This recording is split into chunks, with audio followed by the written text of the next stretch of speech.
Coucou mes stars, j'espère que vous allez bien et j'espère que vous êtes préparés parce qu'aujourd'hui on parle du bac. Objectif, mention au bac, mes méthodes et mes conseils.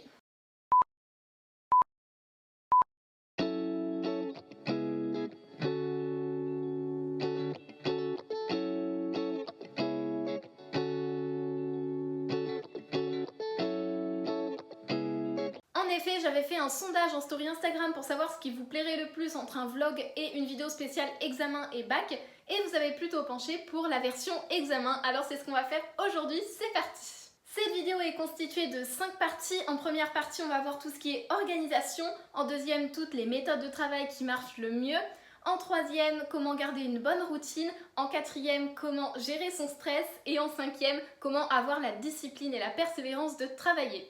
Et donc notre premier point est planning et liste, tu adopteras. Aujourd'hui on parle d'organisation et ça tombe bien, c'est mon domaine de prédilection. Ce que je conseille, c'est d'avoir un planning et plusieurs to-do list. En ce qui concerne le planning, moi j'ai un planning mensuel que vous voyez juste ici. Ce planning est très important pour moi, il permet de m'organiser. Tous les petits carrés que vous voyez là, c'est les jours correspondant au mois et du coup il y a tous les lundis, tous les mardis, tous les mercredis, etc. jusqu'à toute la semaine. Et ça représente mois par mois et en fait j'écris avec des stylos Woody.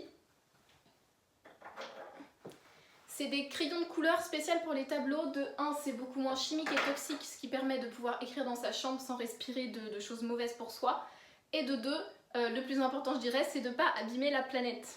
Et donc j'ai mes petites to-do list et en fait en un seul coup d'œil je vois tout ce que j'ai à faire dans le mois et je trouve ça super pratique. Ensuite, il y a deux types de to-do list. La to-do list de la semaine et la to-do list du jour. Ça veut dire ce que ça veut dire. Il y a une to-do list où vous voyez l'ensemble de la semaine, qui correspond donc à une catégorie de votre planning du mois. Et ensuite, vous avez la to-do list du jour. Celle-là, c'est la plus importante pour moi. Comme ça, je sais ce que j'ai à faire le matin même. Alors c'est vrai, je la fais le matin. Parfois, je la fais la veille. Mais en général, je la fais le matin parce que quand je la fais le soir, ça me stresse un peu.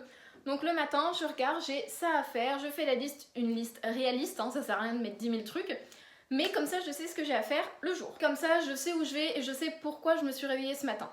Vous pouvez le faire sous deux formes, informatique ou papier. Alors moi je fais les deux, c'est-à-dire que pour la semaine entière je fais sous format de téléphone où je mets la liste des gros objectifs de ma semaine.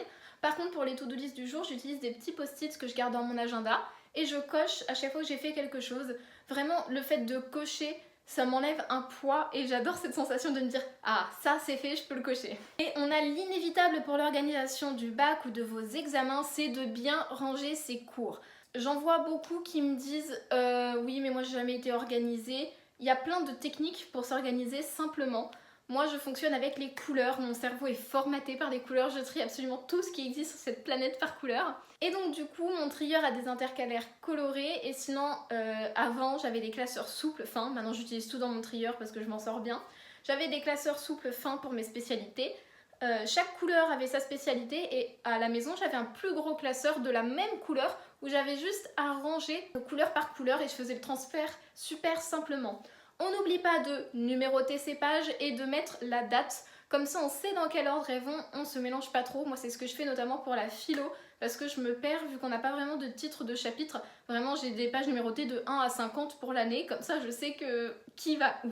Et petit conseil supplémentaire, si vous faites des fiches ou si vous gardez toutes vos connaissances au même endroit, sur des fiches de cours, sur des fiches Bristol, où vous voulez, n'oubliez pas de les numériser ou de l'avoir en double, de les photocopier parce que si vous le perdez, vous êtes vraiment pas bien et je sais pas si quelqu'un acceptera de vous renvoyer tout le programme depuis le début de l'année.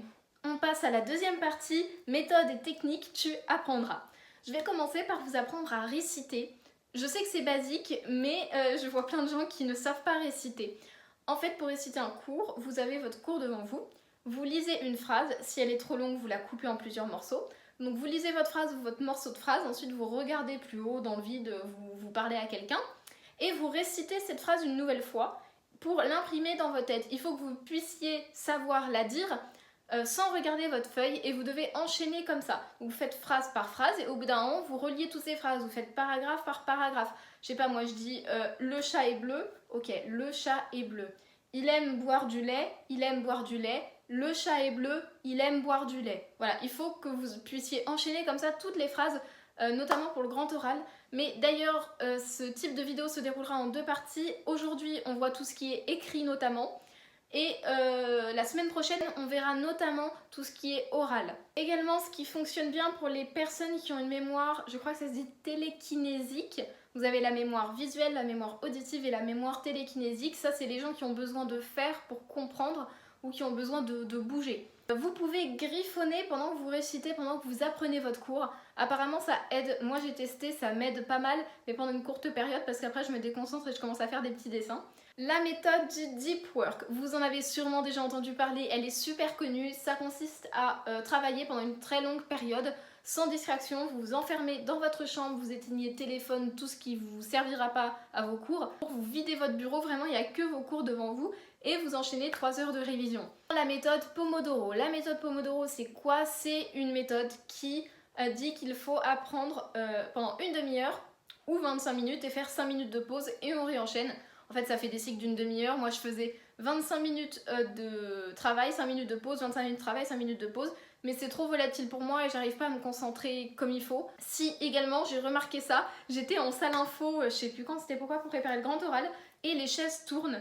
Et ça m'aide de fou à me concentrer parce qu'en fait, j'ai souvent des petits balancements, des petits tics. Et c'est vrai que j'ai du mal à rester sur ma chaise droite sans rien faire. Je m'ennuie très très vite en cours et je me déconcentre super facilement parce que je suis obligée de bouger et de faire des trucs. Et alors les chaises qui tournent, je conseille si vous avez besoin de réviser longtemps, peut-être que vous arriverez à faire le deep work si vous avez une chaise qui tourne. Ficher ses cours, alors ça marche beaucoup trop bien pour moi. Pourquoi? Parce que déjà c'est trop beau et sinon ça permet de savoir synthétiser du contenu. Il y a tellement de gens que je connais qui ne savent pas synthétiser un contenu, qui ne savent pas dire ce qui est important, ce qui n'est pas important. Et ça c'est vrai que moi j'y arrive très bien. Et ça me permet à tous les contrôles quasiment de savoir exactement ce qu'on va me demander. Vous apprenez aussi à reformuler vos idées. Parfois la phrase est trop longue, ça ne tient pas sur la fiche, alors vous allez le reformuler autrement.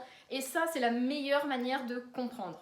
Et moi je trouve ça plus facile à apprendre parce que c'est coloré et surtout c'est petit. Moi je le fais sur des petites fiches Bristol et je peux les emmener partout, je trouve ça beaucoup plus pratique. Au niveau des couleurs, n'hésitez pas à en mettre des tonnes si vous êtes visuel. Il y en a certains qui ont des codes, par exemple les définitions c'est en vert, les mots importants c'est en rouge. Moi ça dépend des matières. En fait quand j'utilise trop de fois la même couleur, elle finit par plus être ancrée dans ma tête, donc je change régulièrement de couleur. Il n'y a pas vraiment de règle générale. Ça, je sais que quelqu'un m'avait dit, alors c'était au collège qu'il le faisait, en fait il s'enregistre quand il parle, enfin quand il récite son cours, et il le met dans ses oreilles et il l'écoute alors un peu avant de dormir. Ou il l'écoute comme ça, comme si c'était de la musique, et ça lui permet d'apprendre. Donc si jamais ça marche pour vous, n'hésitez pas. On arrive à la troisième partie, bonne routine, tu garderas. On va commencer par le plus important, le sommeil. Vous devez dormir suffisamment. Dormir suffisamment, ça ne veut pas dire la même chose pour les différentes personnes. Pour savoir combien de temps vous avez besoin pour dormir, vous pouvez regarder sur internet selon votre âge ou selon votre genre. Mais moi ce que je conseille, ce qui a marché le mieux pour moi, c'était de, pendant un week-end ou pendant des vacances, regarder plusieurs nuits d'affilée combien de temps je dormais. Je mettais pas de réveil, je regardais l'heure où je m'endormais et je regarde à quelle heure je me réveille. Et donc j'ai fait ça plusieurs heures de suite et en moyenne j'ai besoin de dormir 8h30. 8h30 c'est vraiment le summum du bonheur. Si je dors plus, je dors pas très bien. Si je dors moins, je dors pas bien non plus. Donc 8h30 par exemple pour moi c'est bien. Mais ça va être différent pour vous, n'hésitez pas à faire la technique que je viens de vous dire. L'eau et l'alimentation, bien évidemment il faut boire assez et manger assez. C'est fortement dommage, je vois beaucoup de gens pendant les périodes d'examen qui ne mangent pas assez. S'hydrater c'est plutôt facile, mais qui ne mangent pas assez parce que pas le temps, il faut réviser. Mais c'est vraiment la pire période pour ne pas manger parce que votre corps a besoin d'énormément d'énergie quand vous révisez, quand vous apprenez. Donc s'il vous plaît, mangez suffisamment. Moi ce que je faisais en période d'examen, alors pas cette année, mais je crois que c'était l'année dernière, j'achetais des plats préparés parce que j'avais pas le temps de cuisiner, donc c'était des trucs au micro-ondes. Alors c'était pas hyper bon pour la santé, mais je mangeais suffisamment et j'avais suffisamment d'énergie et c'est vraiment très important. En parlant de ça, j'ai acheté des vitamines à la pharmacie, vous en avez pour entre 15 et 20 €, mais ça donne vraiment un coup de boost pour les révisions et ça fait vraiment plaisir. Bien évidemment, dormir assez, manger assez, étudier, ça prend du temps et ce temps, on le trouve où? Eh bien en baissant le temps d'écran. Je suis désolée, c'est un inévitable. Soit vous y arrivez vous-même, soit vous vous mettez une limite d'écran, soit c'est quelqu'un qui vous met une limite d'écran. Qu'est-ce que j'entends par là? Vous choisissez le temps un petit peu des réseaux sociaux que vous voulez. Et quand ils vont vous demander de mettre un code pour bloquer le temps d'écran, vous n'allez pas le choisir vous-même, vous allez demander à quelqu'un de votre famille de le faire. Et comme ça vous êtes tranquille, vous n'avez pas le code donc vous ne pouvez pas aller dessus. Sinon vous pouvez désinstaller l'application, j'ai plein d'amis qui le font, ça marche très bien. Moi je le fais pas vu que je suis sur les réseaux sociaux, j'en ai besoin. Vous pouvez également préparer vos affaires en avance, ça aide à garder une bonne routine et de bonnes habitudes, mais également à éviter le stress. Et boum, transition, troisième partie, le stress, tu éviteras. Je vais commencer par dire que moi je prends de l'homéopathie pour le stress, ça s'appelle Zenalia, ça m'a coûté 8 € je crois en pharmacie, et ça a été un peu mon sauveur pendant le permis. Alors c'est, je trouve, pas mal en complément des vitamines parce que en fait j'ai remarqué que le médicament, moi, il calmait tout ce qui était, quand mon cœur il bat très vite, tout ce qui était palpitations, sensations de stress, tremblements, frissons, ce genre de trucs, ça s'arrêtait. Mais du coup, j'étais un petit peu ralentie, lasse, et les vitamines, ça aide à gagner un petit coup de boost. Là, ce que je vais dire, ça va être question d'habitude. En fait, moi, ce qui me stresse le plus, c'est quand ça sort de ma zone de confort et de mes habitudes, et c'est le cas pour beaucoup de gens. Donc, qu'est-ce qu'on peut faire dans ces cas-là? S'habituer aux feuilles d'examen. Vous écrivez sur des grands carreaux depuis très longtemps, et bien maintenant vous allez vous entraîner à écrire sur des petits carreaux parce qu'il me semble que, en tout cas pour le bac, les copies d'examen c'est des petits carreaux. Donc, entraînez-vous déjà.